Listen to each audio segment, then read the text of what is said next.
Assalamualaikum warahmatullahi wabarakatuh. Halo semuanya, perkenalkan nama saya Ulfa Zahrani dengan nomor induk mahasiswa 12020601006 dari kelas 3C Prodi Pendidikan Biologi Fakultas Tarbiyah dan Keguruan Universitas Islam Negeri Sunan Gunung Jati Bandung. Di video kali ini, saya sebagai perwakilan kelompok sistem gerak akan membahas sistem gerak aktif atau otot pada mata kuliah Kapita Selekta Biologi dengan dosen pengampu Ibu Mila Listiawati, SPD MTD. Adapun anggota kelompok kami, yang pertama ada Sofitri Alfiani dengan nomor induk mahasiswa 12020600097. Yang kedua ada Sophia Nurizkia dengan nomor induk mahasiswa 12020600098. Yang ketiga ada saya sendiri, Ulfa Zahrani dengan nomor induk mahasiswa 12020601006. Dan yang terakhir ada Yuri Despa Ramadhani dengan nomor induk mahasiswa 12020601112. Baiklah, langsung saja kita akan membahas tentang sistem gerak aktif. Silahkan ikuti videonya. Baik teman-teman, sebelum kita membahas lebih jauh, mari kita bahas terlebih dahulu apa sih itu otot. Otot adalah sebuah jaringan di dalam tubuh manusia yang berfungsi sebagai alat gerak aktif, sebagai penggerak tulang yang disebabkan oleh kemampuan sel-sel otot untuk melakukan kontraksi. Manusia dapat bergerak karena adanya otot. Secara mikroskopis, otot terdiri dari satuan-satuan serabut otot. Satu serabut otot adalah satu sel otot. Panjangnya dapat mencapai beberapa sentimeter. Satu sel otot mempunyai banyak inti sel yang biasanya terletak di bagian periferi dekat kepada membran sel. Secara anatomi, otot tersusun oleh dua jenis filamen dasar, yaitu filamen aktin dan filamen miosin. Kedua filamen inilah yang menjadi penyusun suatu struktur otot yang disebut miofibril. Teman-teman tahu nggak kenapa otot dapat berkontraksi? Otot dapat berkontraksi karena adanya suatu rangsangan, yaitu karena ada rangsangan mekanis seperti pijat, tarik, dan tekanan, ada rangsangan suhu seperti dingin dan panas, karena ada rangsangan kimia seperti asam, basa, dan garam, dan yang terakhir karena adanya rangsangan elektris dan arus listrik. Otot yang berfungsi sebagai alat gerak aktif mempunyai kemampuan berkontraksi dan berelaksasi. Otot disebut sebagai sedang berkontraksi apabila otot tersebut sedang memendek atau memanjang, atau otot sedang bekerja. Sedangkan otot dikatakan berelaksasi apabila otot itu sedang beristirahat atau kembali ke bentuk semula.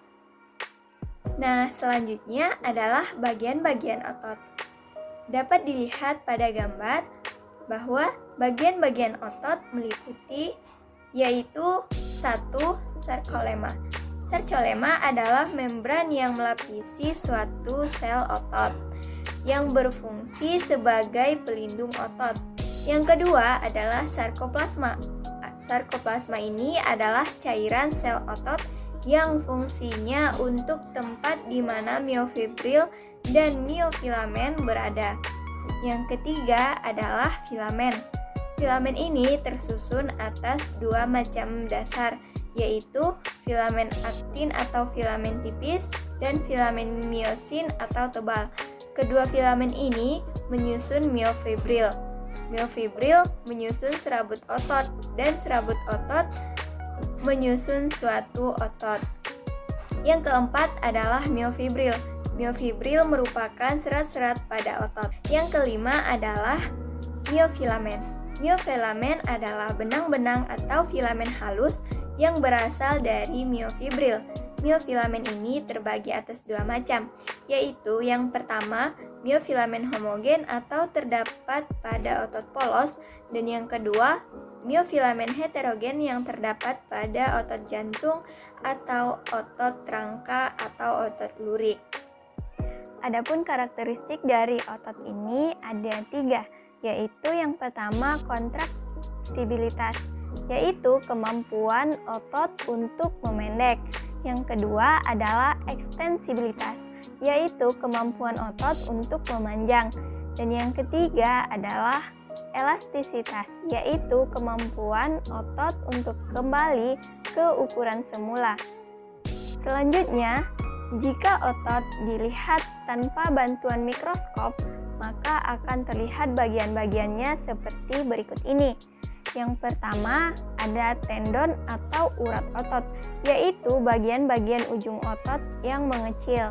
Yang kedua, ada vertikel atau 4 otot, yaitu otot yang bagian tengah yang mengembang. Dan yang ketiga, ada origo atau ujung otot yang melekat pada tempat yang tidak bergerak. Dan yang keempat, ada insersio, yaitu ujung otot yang melekat pada tempat yang bergerak. Dan yang kelima, ada diskus interkalaris, yaitu bagian khas dari otot jantung. Selanjutnya adalah fungsi otot. Otot memiliki beberapa fungsi, diantaranya yang pertama sebagai alat gerak aktif, yang kedua melindungi organ tubuh, yang ketiga mengatur suhu tubuh, yang keempat menjaga postur tubuh agar bisa berdiri tegak, yang kelima penghasil panas dari proses metabolisme, dan yang keenam mengatur kestabilan pada sendi. Baik teman-teman, selanjutnya kita akan membahas jenis-jenis otot. Jenis-jenis otot dibagi menjadi 3, yaitu yang pertama adalah otot polos, yang kedua adalah otot lurik, dan yang ketiga adalah otot jantung. Baik, yang pertama kita akan membahas tentang otot polos. Otot polos merupakan otot besar yang menyusun organ-organ bagian dalam atau otot visceral. Otot ini disebut juga sebagai otot involunter. Mengapa disebut involunter? Karena otot ini bekerja di luar kesadaran atau bekerja secara tidak sadar. Sebagian besar, otot polos dapat ditemukan pada organ-organ tubuh bagian dalam. Contohnya, pada dinding saluran pencernaan, saluran-saluran pernapasan, pembuluh darah, dan saluran kencing dan kelamin. Adapun ciri-ciri otot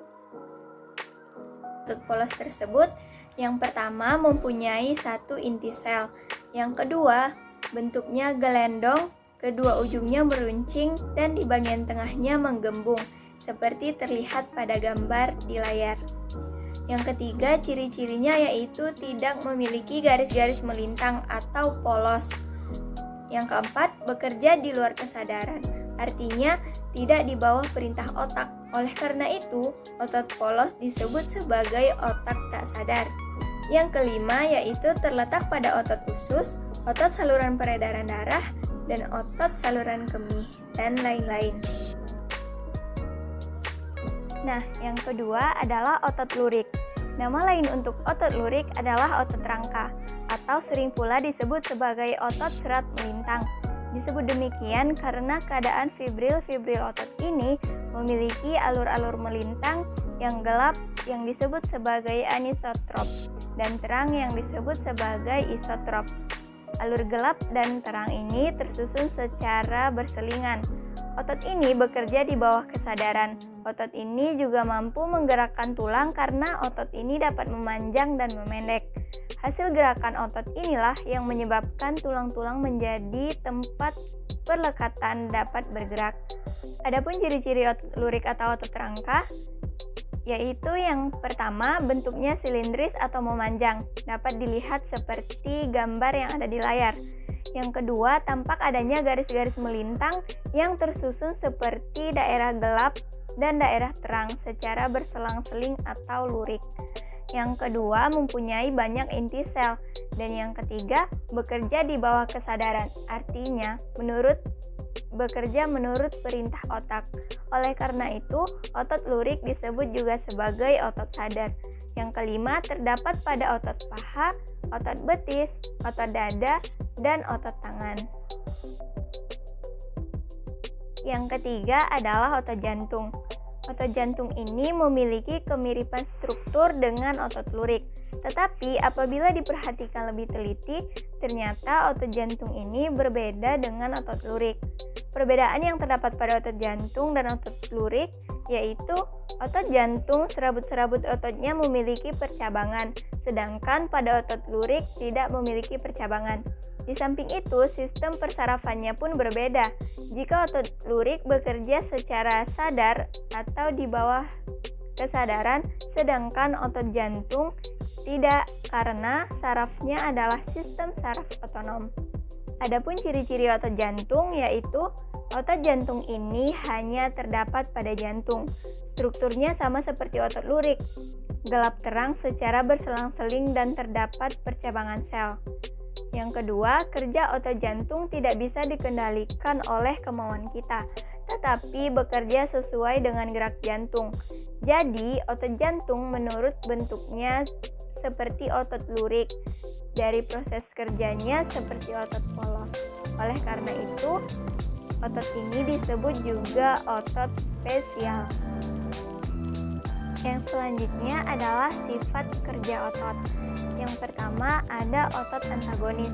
Otot antagonis ini adalah dua otot yang bekerja secara saling berlawanan, yaitu apabila satu otot berkontraksi, maka otot yang lainnya akan berelaksasi. Baik, selanjutnya adalah macam-macam gerak antagonis. Yang pertama ada fleksi dan ekstensi. Fleksi adalah gerak menekuk atau membengkokkan, dan ekstensi merupakan gerak meluruskan. Contohnya gerak pada siku, lutut, ruas-ruas jari, dan bahu.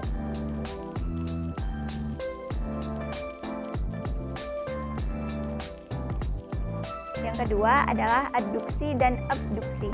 Adduksi merupakan gerak mendekati tubuh, sedangkan abduksi merupakan gerak menjauhi tubuh. Contohnya, gerak meregangkan jari-jari tangan, membuka tungkai kaki, dan mengacungkan tangan.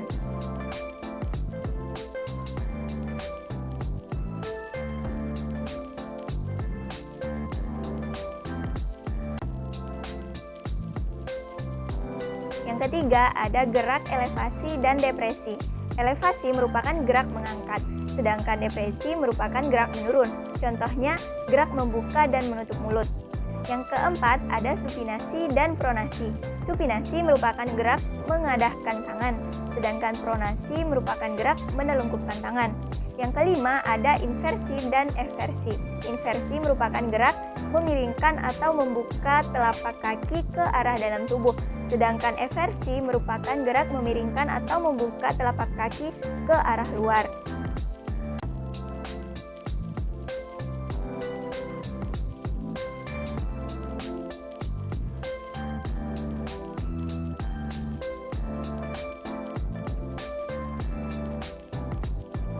Macam gerak yang kedua adalah otot sinergis. Otot sinergis adalah dua otot yang bekerja bersamaan, yaitu sama-sama berkontraksi atau sama-sama berelaksasi. Contoh, otot-otot pronator yang terdapat pada lengan bawah. Otot pronator ada dua, yaitu otot pronator teres dan otot pronator quadratus. Kedua otot tersebut bekerja sama menggerakkan telapak tangan, menelungkup, dan menengadah.